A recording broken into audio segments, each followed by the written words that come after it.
Welcome to the Wired Wire channel.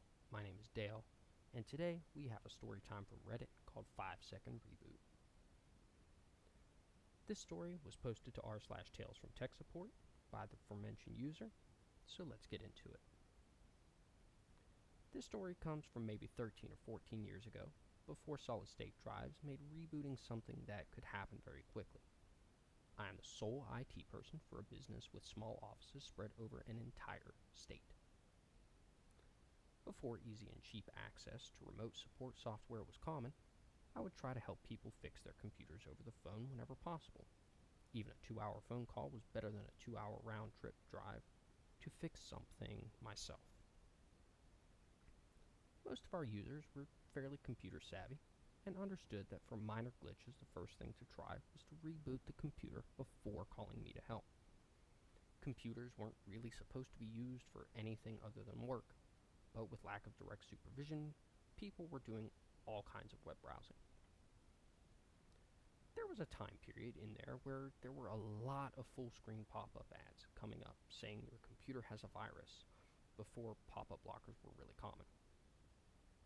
Since clicking on these ads to try to close them could get people to install malware, I had instructed them that if a pop-up screen appeared about a virus or something like that, to first restart the computer. If the pop-up didn't come back, then run a virus scan, but it was probably just an ad. One day, I get a phone call from an employee who said, "I've restarted my computer 3 times and it isn't fixing the problem. I still have a screen saying that I have a virus." I talk to her and have her describe the screen, and am pretty confident that it is still just an ad. I say, "Okay, let's restart it just once more."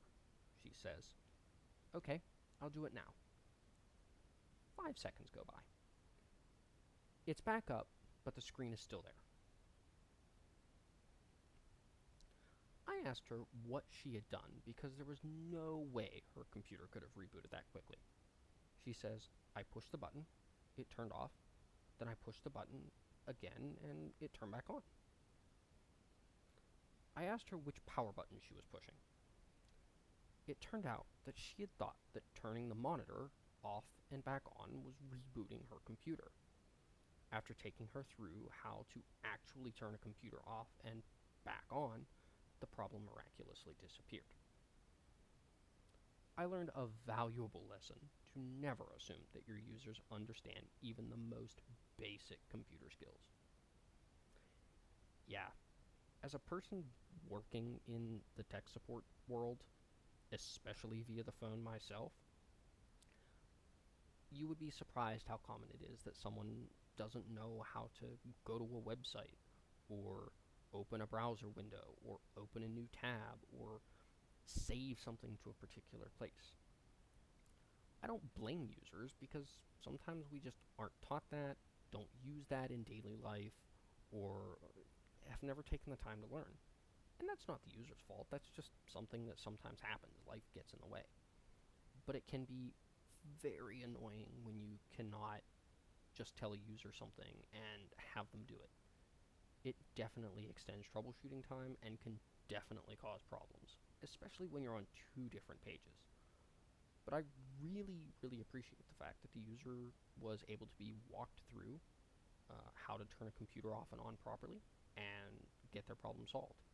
This dude definitely knows how to do some tech support, so that's great. I'd like to thank you guys all for watching, and I hope you have a great rest of your day. Thank you very much for coming to the channel today.